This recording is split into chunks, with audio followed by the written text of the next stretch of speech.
Başlamadan önce diyecek bir şey var mıdır? Düşünüyorum. Chapter 18. Birthday surprises. The next day, Harry confided in both Ron and Hermione the task that Dumbledore had set him, though separately, for Hermione still refused to remain in Ron's presence longer than it took to give him a contemptuous look. Ron thought that Harry was unlikely to have any trouble with Slughorn at all. He loves you, he said over breakfast, waving an airy forkful of fried egg.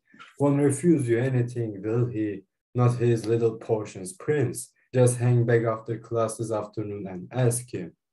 Hermione, however, took a gloomier view. He must be determined to hide what really happened if Dumbledore couldn't get it out of him, she said in a low voice, as they stood in the deserted, snowy courtyard at break. Horcruxes, Horcruxes, I've never even heard of them. You haven't? Harry was disappointed. He had hoped that Hermione might have been able to give him a clue as to what Horcruxes were. They must be really advanced dark magic, or why would Voldemort have wanted to know about them? I think it's going to be difficult to get the information, Harry. You'll have to be very careful about how we approach Slughorn. Think out a strategy. Ron reckons I should just hang back after potions this afternoon. Oh, well, if Von thinks that, you'd better do it, she said, flaring up at once. After all, when has Von's judgment ever been faulty? Hermione, can't you? No, she said angrily, and stormed away, leaving Harry alone and ankle deep in snow. Potions lessons were uncomfortable enough these days, seeing as Harry, Ron, and Hermione had to share a desk. Today, Hermione moved her cauldron around the table so that she was close to Ernie and ignored both Harry and Ron. What have you done, Ron muttered to Harry, looking at Hermione's haughty profile. But before Harry could answer, Slughorn was calling for silence from the front of the room. Settle down, please. Quickly now, lots of work to get through this afternoon. Golpalot's third law. Who can tell me but Miss Granger can, of course. Hermione recited at top speed. Golpalot's third law states that the antidote for a blended poison will be equal to more than the sum of the antidotes for each of the separate components. Precisely. Beam. Slughorn, 10 points for Gryffindor. Now, if we accept Golpalot's third law as true, he was going to have to take Slughorn's word for it that Golpalot's third law was true, because he had not understood any of it. Nobody apart from Hermione seemed to be following what Slughorn said next either, which means, of course, that assuming we have achieved correct identification of the potion's ingredients by Scarpin's Revela spell diyeceğim. Our primary aim is not the relatively simple one of selecting antidotes to those ingredients in and of themselves, but to find that added component that will, by an almost alchemical, aynen alchemical'dan simya diyor burada. Niye diyor emin değilim. Process transform these disparate elements. Bir şey demeye devam ediyor. Ron was sitting beside Harry with his mouth half open. Valla benim bile öyle. Neredeyse hiçbir şey anlamadım. Doodling absently on his new copy of Advanced Potion Making. Ron kept forgetting that he could no longer rely on Hermione to help him out of trouble when he failed to grasp what was going on.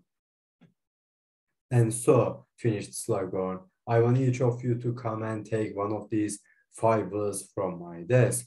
You are to create an antidote for the poison within it before the end of the lesson. Good luck, and don't forget your protective gloves. Hermione had left her stool and was halfway towards Slughorn's desk before the rest of the class had realized it was time to move. And by the time Harry, Ron, and Ernie returned to the table, she had already tipped the contents of her fievel into her cauldron and was kindling a fire underneath it. It's a shame that the prince won't be able to help you much with this, Harry, she said brightly as she straightened up. You have to understand the principles involved this time. No shortcuts or cheats. Annoyed, he uncorked the poison he had taken from Slughorn's desk, which was a garish shade of pink, tipped it into his cauldron, and lit a fire underneath it. He did not have the faintest idea what he was supposed to do next. He glanced around at Ron, who was now standing there looking rather gormless, having copied everything Harry had done. You sure the prince hasn't got any tips? Ron muttered to Harry. Harry pulled out his trusty copy of Advanced Potion Making and turned to the chapter on antidotes.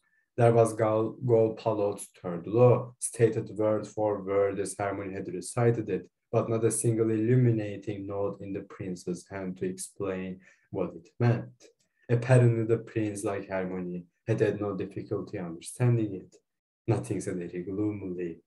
Hermione was now waving her wand enthusiastically over her cauldron. Unfortunately, they could not copy the spell she was doing because she was now so good at non-verbal incantations that she did not need to say the words aloud. Ernie Macmillan, however, was muttering Specialist Revelio over his cauldron, which sounded impressive, so Harry and Ron hastened to imitate him. It took Harry only 5 minutes to realize that his reputation as the best potion maker in the class was crashing around his ears. Slughorn had peered hopefully into his cauldron on his first circuit of the dungeon, preparing to exclaim in delight as he usually did, and instead had withdrawn his head hastily, coughing, as the smell of bad eggs overwhelmed him. Hermione's expression could not have been any smugger. Smugger'a bakalım. Olabildiğince mutlu yani. Smugger.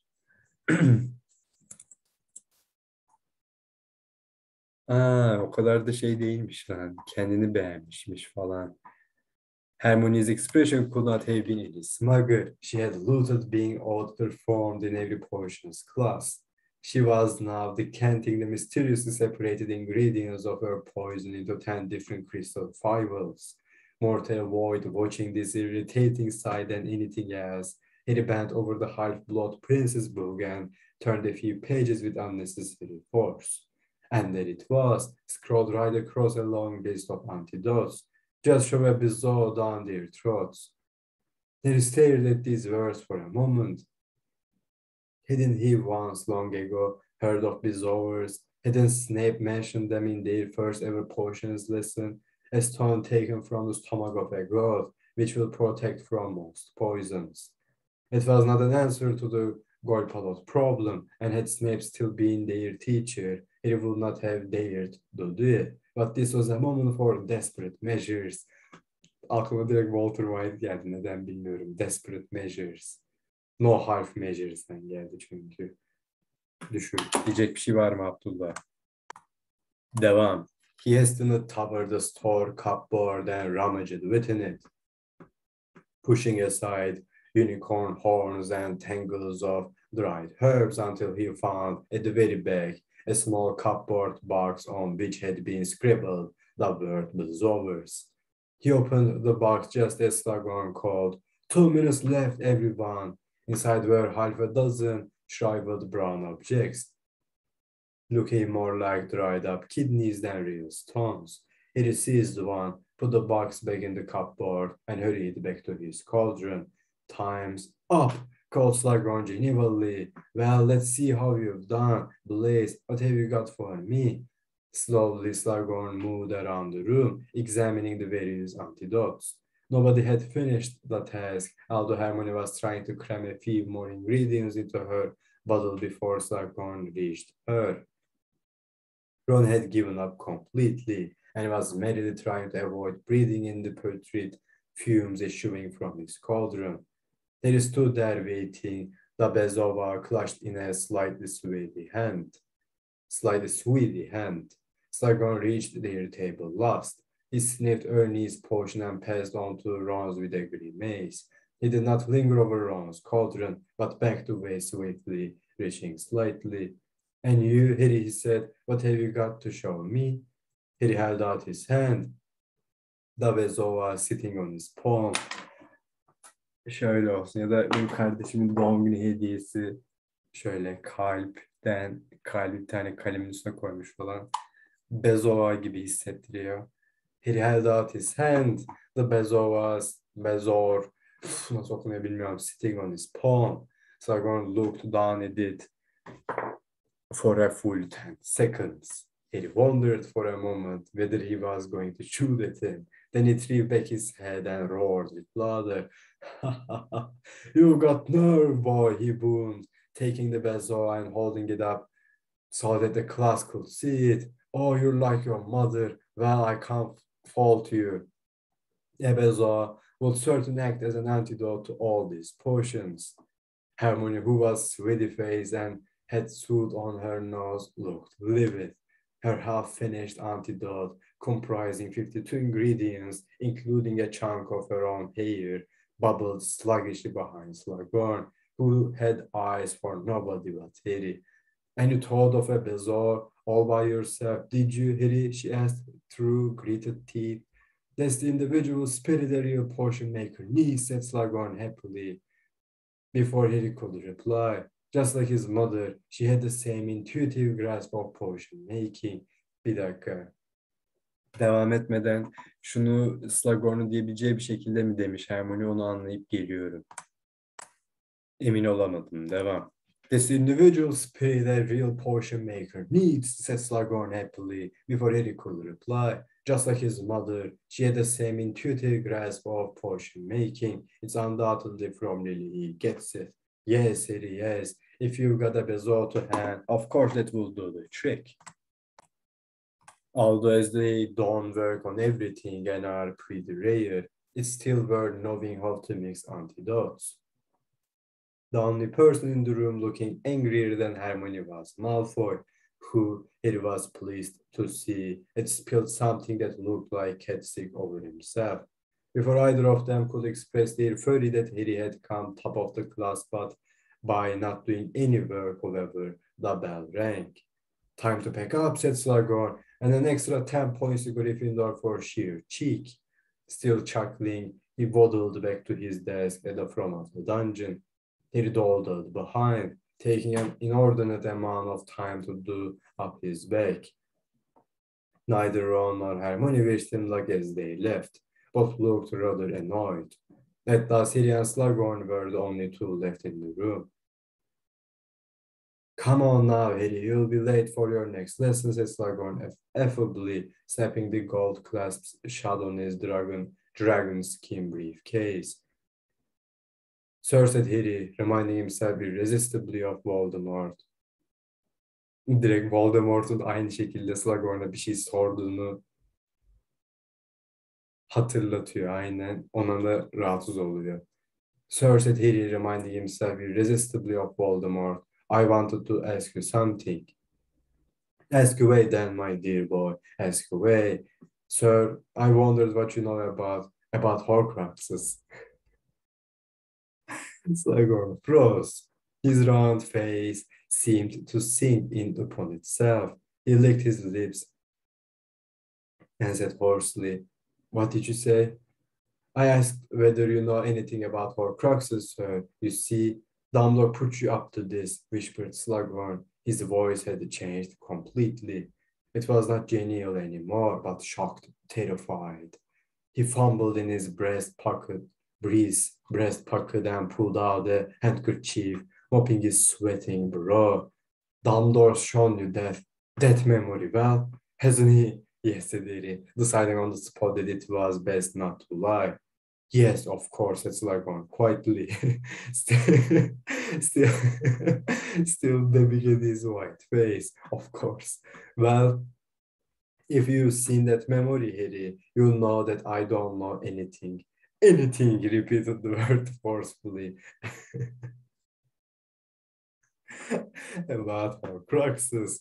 He seized his dragon skin briefcase, stuffed his handkerchief back into his pocket, and marched to the dungeon door. Sir, said Harry desperately, I just thought there might be a bit more to the memory. Did you?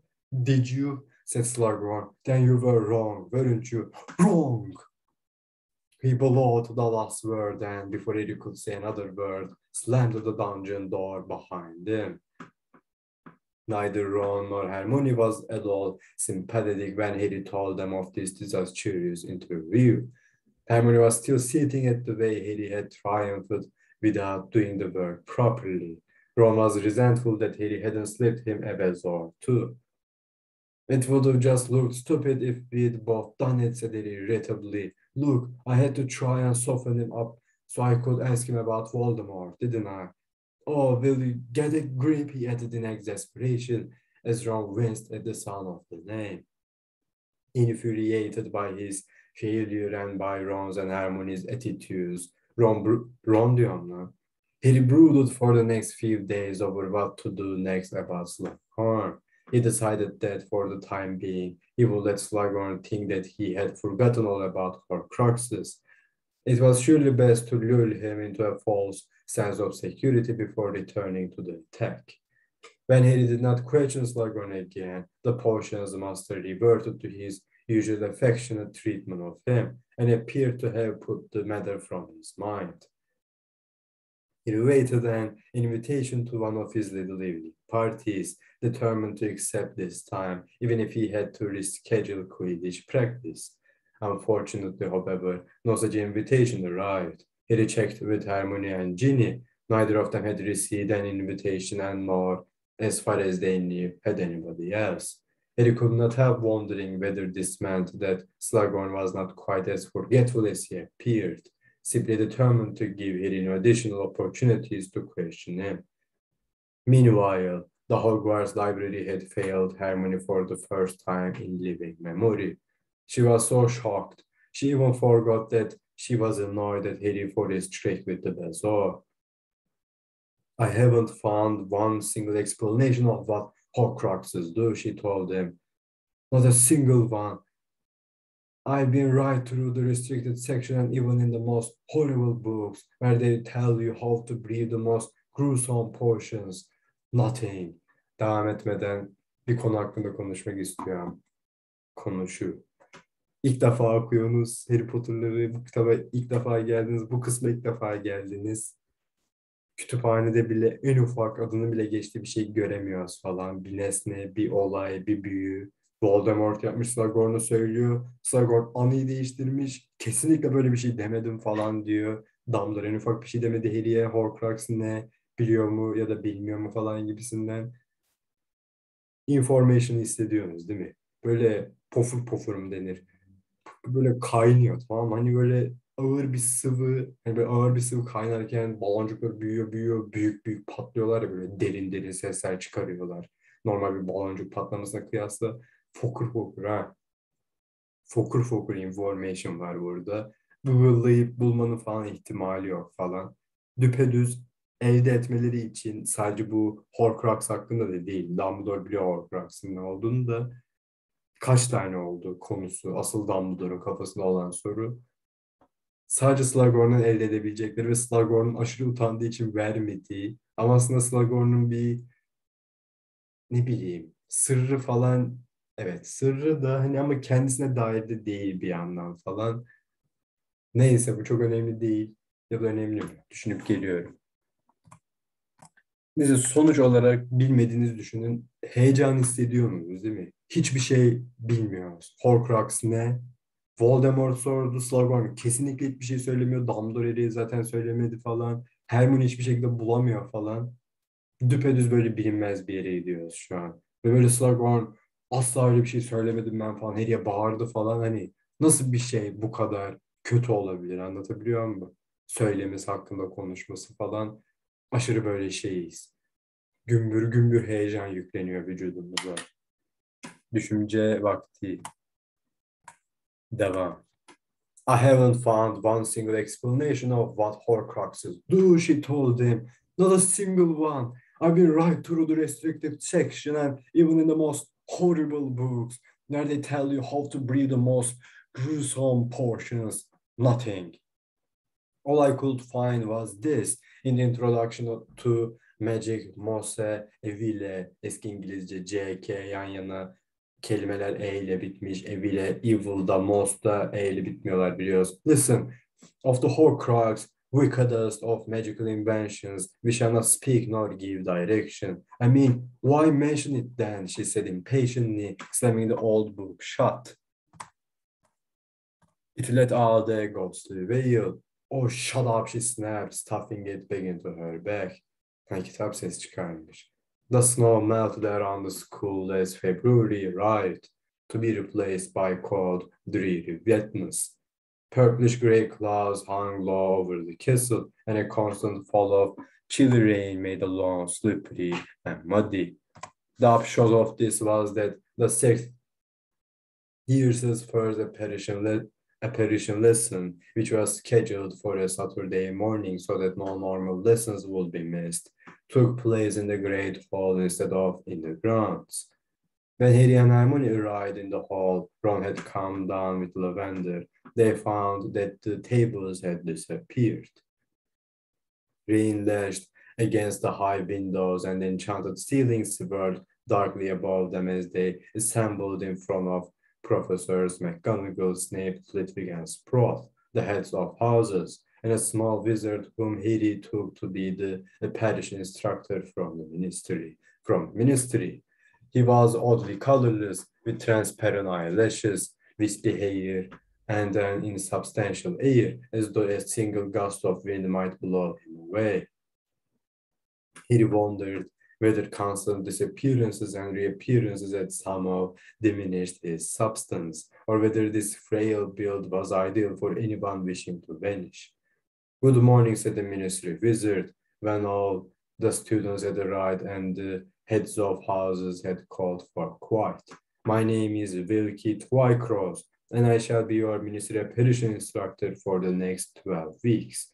I hope to be able to prepare you for your apparition tests in this time." "Malfoy, be quiet and pay attention," barked Professor McGonagall. Everybody looked around. Malfoy had flushed a dirty pink. He looked furious as he stepped away from Crabbe, with whom he appeared to have been having a whispered argument. Harry glanced quickly at Snape, who also looked annoyed, though Harry strongly suspected that this was less because of Malfoy's rudeness than the fact that McGonagall had reprimanded one of his house. Though he strongly suspected that this was less because of Malfoy's rudeness than the fact that McGonagall had reprimanded one of his house. Burayı tam anlamadım, anlayıp geliyorum. McGonagall, Snape'in binasından birine kızdığı için daha çok annoyed görünmüş Snape. Öyle diyor. Devam. Yani öyle anladım. Büyük ihtimal öyle ama. Devam. Bayağı büyük ihtimal öyle. Devam. "By which time many of you may be ready to take your tests," Twycross continued as though there had been no interruption. "As you may know, it is usually impossible to apparate or to separate within Hogwarts." Usually impossible design, genellikle imkansız.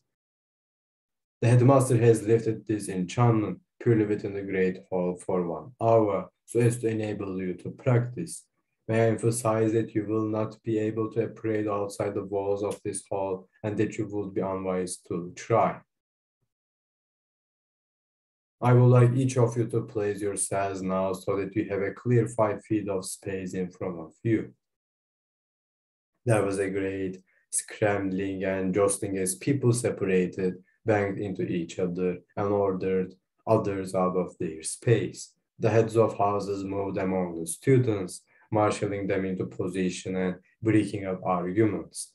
"Harry, where are you going?" demanded Hermione, but Harry did not answer. He was moving quickly through the crowd, past the place where Professor Flitwick was making squeaky attempts to position a few Ravenclaws, all of whom wanted to be near the front, past Professor Sprout,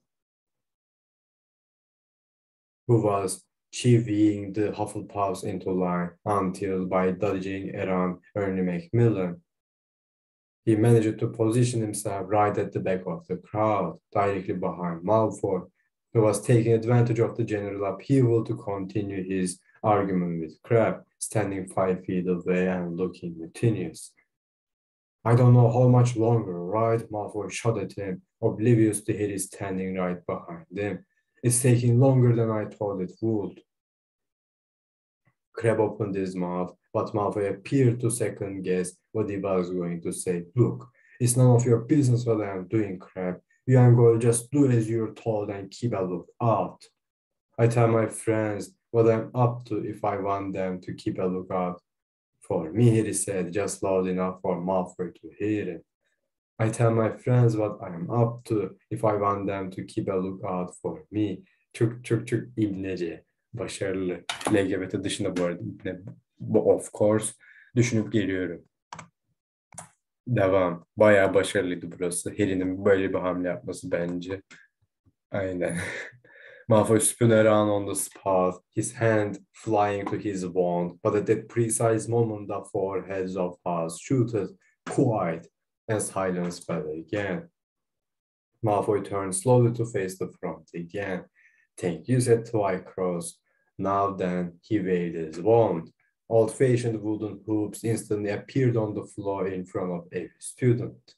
The important things to remember when operating are the 3 Ds, said Twycross. Destination, determination, deliberation. Hani çok nefret ediyorum böyle bu tarz kısaltmaları, böyle 3D, işte 5N 1K falan gibi bir şey bu da, tamam mı? Nefret ediyorum ya. İşte bu J.K. Rowling'in hoşuna mı gidiyor yoksa sırf ne bileyim biz de çok kendi hayatlarımıza bağlantı kurabilelim diye mi böyle yapıyor bilmiyorum ama birçok böyle ezbere dayalı eğitim sisteminin etkilerinin aynısının Hogwarts'ta da geçerli olduğuna dair şeyler söyleyip duruyor. Aşırı uyuz ve ayar oluyorum. Bu da onlardan birisi. 3Ds falan. Step 1. Fix your mind firmly upon the desired destination, said Twycross. In this case, the interior of your hoop. Kindly concentrate upon that destination now. Everybody looked around furtively to check that everyone else was staring into their hoop, then hastily did as they were told. They gazed at the circular patch of dusty floor enclosed by his hoop and tried hard to think of nothing else. This proved impossible as he couldn't stop puzzling over what Malfoy was doing that needed to look out. Step 2, said Twycross. Focus your determination to occupy the visualized space.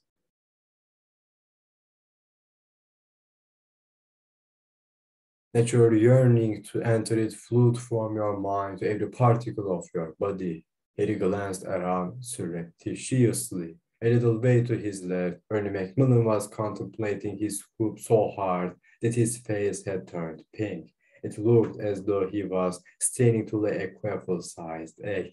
Harry bit back a laugh and hastily returned his gaze to his own hoop. Step 3, called Twycross, and only when I give the command, turn on the spot, feeling your way into nothingness, moving with deliberation. Turn on the spot. Turn on the spot diyor. Feeling your way into nothingness, moving with deliberation. Şuna bir bakalım.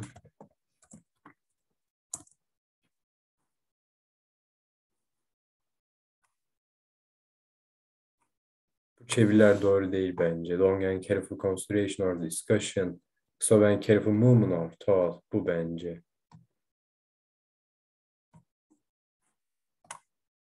Ama şurayı anlamadım. Turn on the spot, feeling your way into nothingness, moving with deliberation. Düşünüp geliyorum.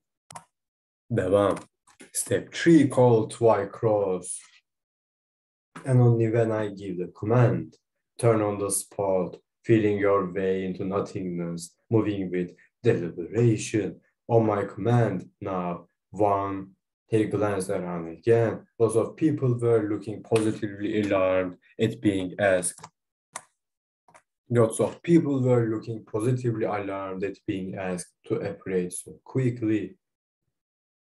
2. He tried to fix his thoughts on his hoop again. He had already forgotten what the 3Ds stood for. 3. He spun on the spot, lost balance, and nearly fell over. He was not the only one. The whole hall was suddenly full of staggering people. Neville was flat on his back. Ernie Macmillan, on the other hand, had done a kind of pirouetting leap into his hoop and looked momentarily thrilled until he caught sight of Dean Thomas roaring with laughter at him. Bakalım ne yapmış? Bu hani çubukla zıplayıp atlama olayı vardı ya. Pirouette. Pirouette. Ya olimpiyatlarda falan pirouette miydi? Nasıldı? Pirouette buydu herhalde. Pirouette, evet. Tek ayak üzerine dönüş, parmak uçlarına dönme. O değilmiş. Balet diyor lan. Had done a kind of pirouetting leap into his hoop. Ha, balerin gibi zıplamış mı? Into his hoop and looked momentarily thrilled until he caught sight of Dean Thomas roaring with laughter at him. Never mind, said Twycross dryly, who did not seem to have expected anything better. Adjust your hoops, please, and back to your original positions. The second attempt was no better than the first. The third was just as bad. Not until the fourth did anything exciting happen. There was a horrible screech of pain, and everybody looked around, terrified to see Susan Bones of Hufflepuff wobbling in her hoop with her left leg still standing 5 feet away where she had started. The heads of house converged on her. There was a great bang and a puff of purple smoke, which cleared to reveal Susan sobbing, reunited with her leg but looking horrified. Splitting, or the separation of random body parts, said Wilkie to Wycross dispassionately, occurs when the mind is insufficiently determined. You must concentrate continuously upon your destination and move without haste but with deliberation.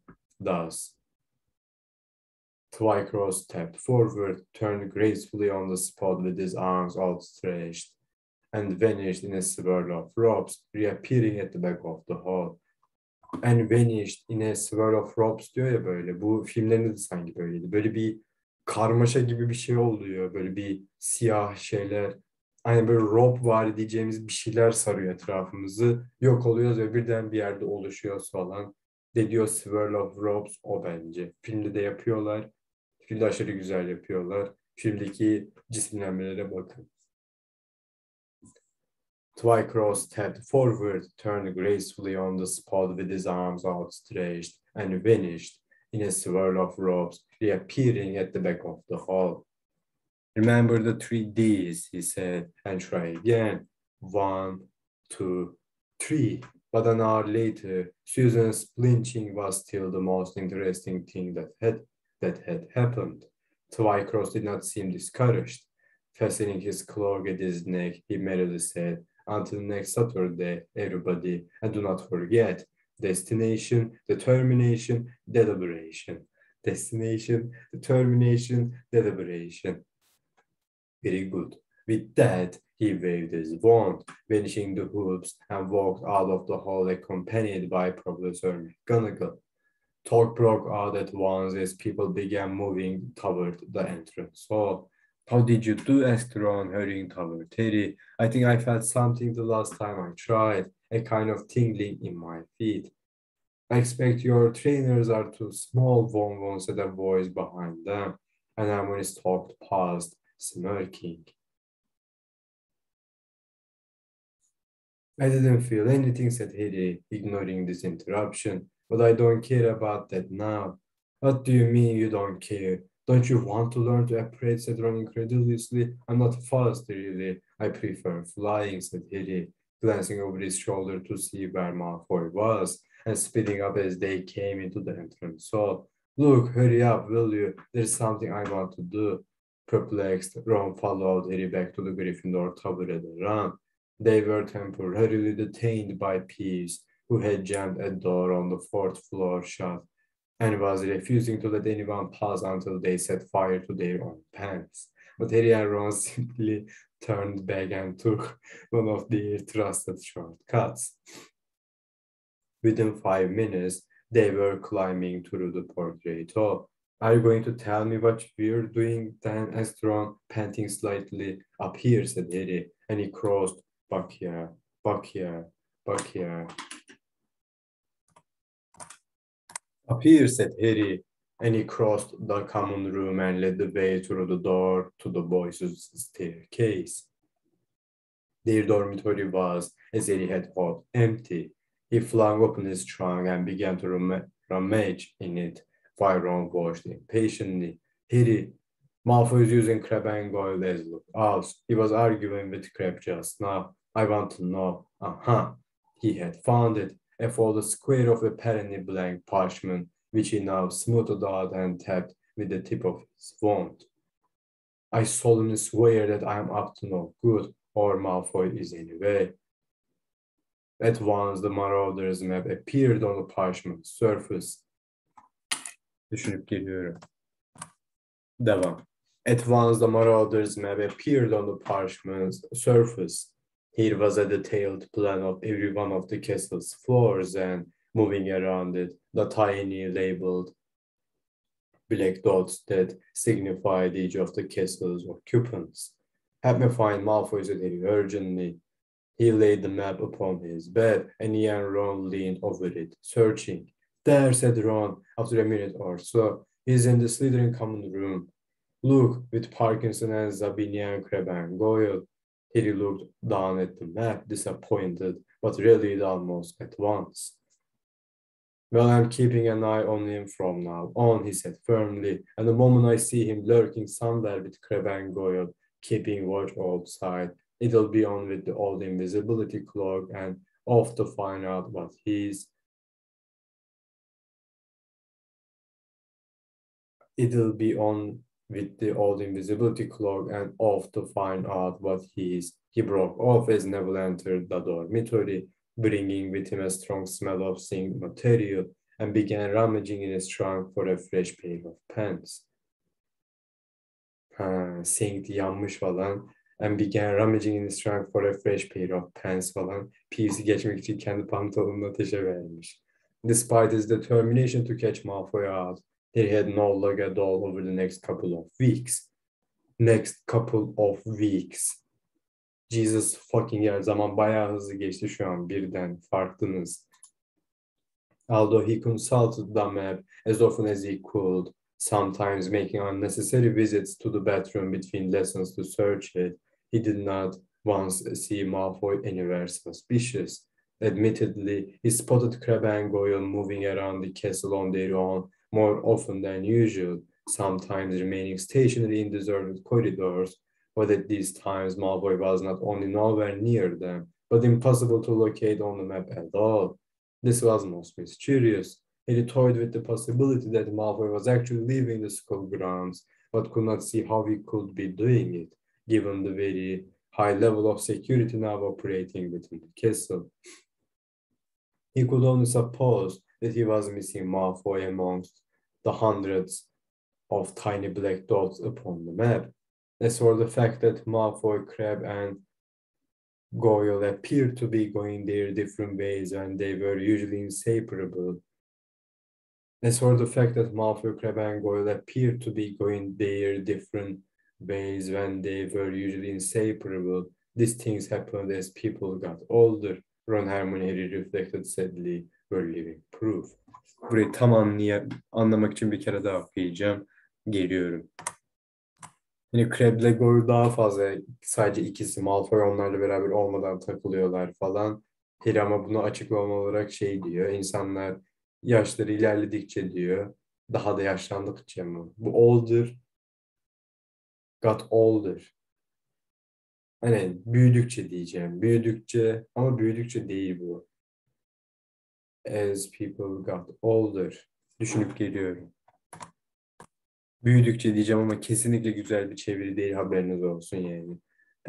Hani böyle tarzları değişiyor, anlayışları değişiyor. Cürt ayrılmaya başlayabiliyorlar. Yani Malfoy, Crabbe'le Goyle artık eskisi gibi takılmıyor falan.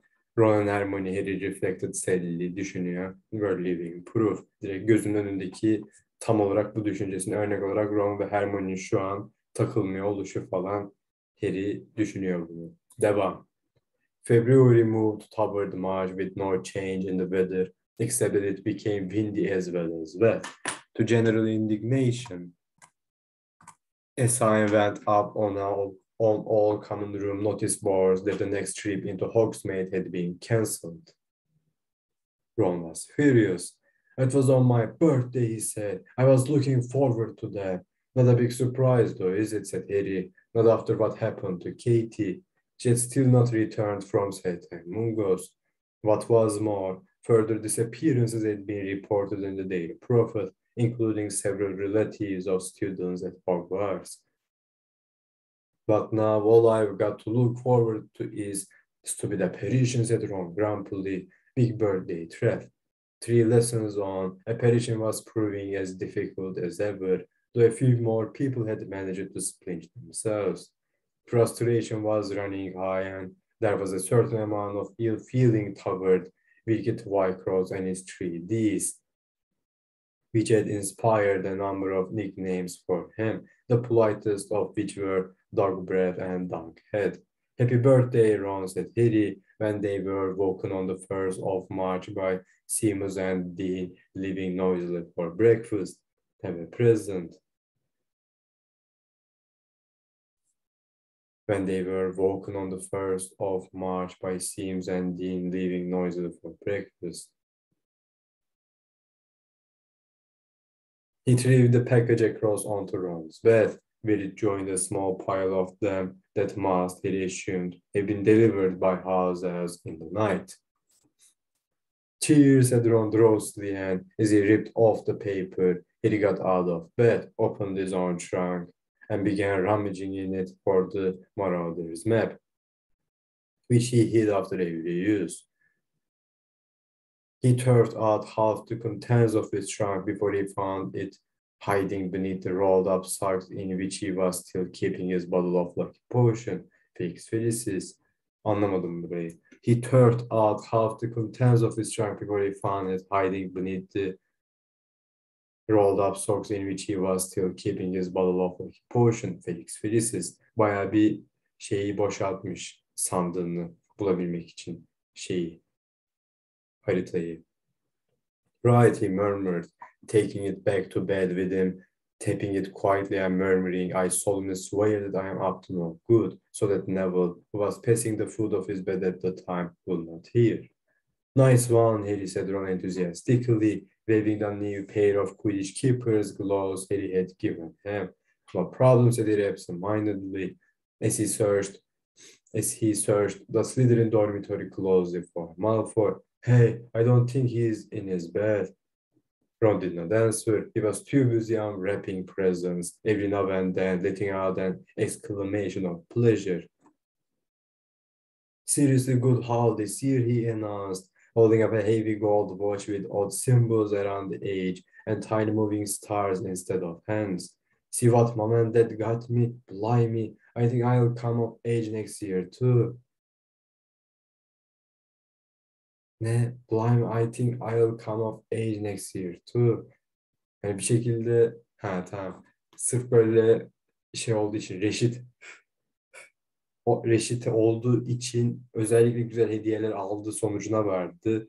Seneye de reşit olacağım falan yapıyor böyle. Bu kadar güzel hediyeler geliyorsa falan.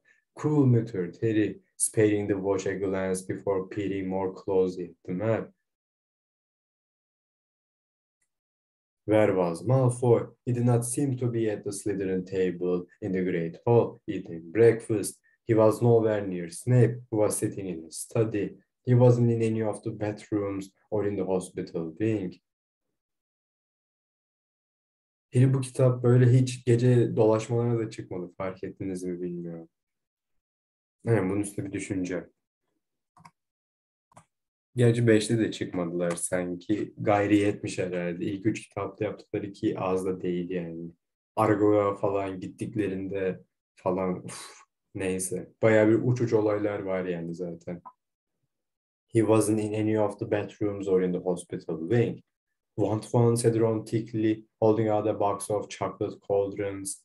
No thanks, said Harry, looking up. Malfoy is gone again. Can't have done, said Ron, stuffing a second cauldron into his mouth as he slid out of bed to get dressed. Come on, if you don't hurry up, you'll have to operate on an empty stomach. Might make it easier, I suppose. Ron looked thoughtfully at the box of chocolate cauldrons, then shrugged and helped himself to a third. He tapped the map with his wand, muttered, mischief-managed, though it hadn't been, and got dressed, thinking hard. There had to be an explanation for Malfoy's periodic disappearances, but he simply could not think what it could be. The best way of finding out would be to tell him, but even with the invisibility cloak, this was an impractical idea. He had lessons, Quidditch practice, homework, and apparition. He could not follow Malfoy around school all day without his absence being remarked upon. Ready, he said to Ron. He was halfway to the dormitory door when he realized that Ron had not moved, but was leaning on his bedpost, staring out of the rain-washed window with a strange unfocused look on his face. Ron, breakfast, I'm not hungry. He stared at him. I thought you just said, well, all right, I'll come down with you, sighed Ron, but I don't want to eat. He scrutinized him suspiciously. You just eaten half a box of chocolate cauldrons, haven't you? It's not that, Ron sighed again. You wouldn't understand. Fair enough, said Harry, albeit puzzled, as he turned to open the door. Harry, said Ron suddenly. What? Harry, I can't stand it. You can't stand what? asked Harry, now starting to feel definitely alarmed. Ron was rather pale and looked as though he was about to be sick. I can't stop thinking about her, said Ron hoarsely. Harry gaped at him. He had not expected this and was not sure he wanted to hear it. Friends they might be, but if Ron started calling Lavender love, he would have to put his foot down.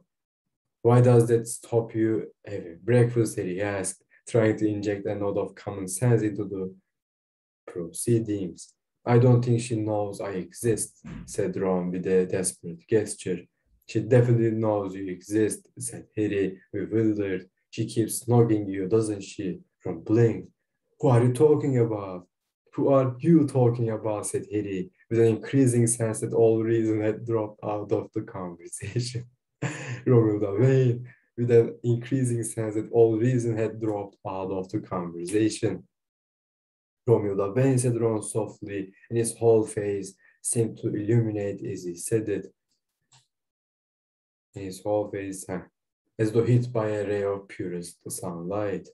They stared at each other for almost a whole minute before he just said, this is a joke, right? You're joking. Harry, I think I love her, said Ron in a strangled voice. Okay, said Harry, walking up to Ron to get a better look at the glazed eyes and the pallid complexion. Okay, say that again with a straight face. I love her, repeated Ron breathlessly. Have you seen her hair? It's all black and shiny and silky, and her eyes, her big dark eyes, and her. This is really funny and everything, said Harry impatiently, but joke's over, all right? Drop it. He turned to leave. He had got 2 steps toward the door when a crashing blow hit him on the right ear. Staggering, he looked around. Ron's fist was drawn right back. His face was contorted with rage. He was about to strike again. He reacted instinctively. His wand was out of his pocket, and the incantation sprang to mind without conscious thought. Levi corpus. Ron yelled at his heel was wrenched upward once more. He dangled helplessly upside down, his robes hanging off him. What was that for, Harry bellowed. You insulted her, Harry. You said it was a joke, shouted Ron, who was slowly turning purple in the face as all the blood rushed to his head. This is insane, said Harry. What's got into... And then he saw the box lying open on Ron's bed, and the truth hit him with the force of a stampeding troll. Where did you get those chocolate cauldrons? They were a birthday present, shouted Ron, revolving slowly in midair as he struggled to get free. I offered you one, didn't I? You just picked them up off the floor, didn't you? They'd fallen off my bed, all right? Let me go. They didn't fall off your bed, you prat. Don't you understand? They were mine. I chucked them out of my trunk when I was looking for the map. They're the chocolate cauldrons Romilda gave me before Christmas, and they're all spiked with a long potion. But only one word of this seemed to have registered with Ron. Romilda, he repeated. Did you say Romilda? Harry, do you know her? Can you introduce me? Harry stared at the dangling Ron, whose face now looked tremendously hopeful and felt a strong desire to laugh. A part of him, the part closest to his throbbing right ear, was quite keen on the idea of letting Ron down and watching him run amok until the effects of the potion were off. But on the other hand, they were supposed to be friends. Ron had not been himself and he had attacked, and Harry thought that he would deserve another punching if he permitted Ron to declare undying love for Romilda Vane. Şu virgülden sonrasını anlamadım, bakıp geliyorum. Aslında şurayı yanlış anlamışım. Hani diyorum Ron'a ne zaman birisi saldırdı falan diye okuyorum ama Ron Harry'e yumruk attığı zaman o daha da yumruk attı sonra şöyle beklediydi falan ya. O yumruk. Oradan dolayı yanlış anlamışım yani. And he thought that he would deserve another punching if he permitted Ron to declare undying love for Romilda Vane. Arkadaşlar böyle şeyler yapmaz falan. Yeah, I'll introduce you, said Harry, thinking fast. I'm going to let you down now, okay? He sent Ron crashing back to the floor. His ear did hurt quite a lot, but Ron simply bounded to his feet again, grinning. She'll be in Slughorn's office, said Harry confidently, leading the way to the door. Why will she be in there? asked Ron anxiously, hurrying to keep up. Oh, she has extra potions lessons with him, said Harry, inventing wildly. Maybe I could ask if I can have them with her, said Ron eagerly. Great idea, said Harry. Lavender was waiting beside the portrait hall, a complication Harry had not foreseen. You're late, Von, she pooted. I've got you a birthday. Leave me alone, said Ron impatiently. Harry is going to introduce me to Romilda Vane. And without another word to her, he pushed his way out of the portrait hall. He tried to make an apologetic face to Lavender, but it might have turned out simply amused. Because she looked more offended than ever as the fat lady swung shut behind them. Bir saniye. Olay şu herhalde, burada işte hani Harry böyle üzgünüm şu an bayağı ciddi şeyler oluyor tarzı bir bakış atacaktı Lavender'a on purpose kasıtlı bir şekilde. Ama böyle olduğunu düşündü. Bunun böyle eğlenmiş gibi but it might have turned out simply amused. Ama böyle eğleniyormuş gibi görünme ihtimalini fark etti. Bu ihtimalin sebebi de şeyden dolayı Lavender aşırı derecede alınmış gibi görünüyor falan. Böyle üzgün görünme olayı falan yanlış anlaşılabilir gibi bir şeymiş. Şu an böyle anlatırken çok saçma gelmeye başladı. Onun dışında anlamak için çok uğraşmayacağım. Burayı devam ediyor. Harry had been slightly worried that Slughorn might be at breakfast, but he answered his office door at the first knock, wearing a green velvet dressing gown and matching nightcap and looking rather bleary-eyed. Harry, he mumbled, this is very early for a call. I generally sleep late on a Saturday. Professor, I'm really sorry to disturb you, said Harry as quietly as possible, while Ron stood on tiptoe, attempting to see past Slughorn into his room. But my friend Ron swallowed a law potion by mistake. You couldn't make him an antidote, could you? I'd take him to Madame Pomfrey, but we're not supposed to have anything from wizard Weasley's and, awkward questions. I'd have thought you could have whipped him up a remedy, Harry, an expert potioneer like you, asked Slughorn. And said Harry, somewhat distracted by the fact that Ron was now elbowing him in the ribs in an attempt to force his way into the room. Well, I've never mixed an antidote for a law potion, sir, and by the time I get it right, Ron might have done something serious. Helpfully, Ron chose this moment to moan. I can't see her, Harry. Is he hiding her? Was this potion written date? Asked Slughorn, now eyeing Ron with professional interest. They can strengthen, the longer they're kept. That would explain a lot, panted Harry, now positively resting with Ron to keep him from knocking Slughorn over. It's his birthday, Professor, he added imploringly. Oh, right, come in then, come in, said Slughorn, relenting. I've got the necessary here in my bag. It's not a difficult antidote. Ron burst through the door into Slughorn's overheated, crowded study, tripped over a tasseled footstool, regained his balance by seizing Harry around the neck, and muttered. She didn't see that, did she? She's not here yet, said Harry, watching Slughorn opening his portion kit and adding a few pinches of this and that to a small crystal bottle.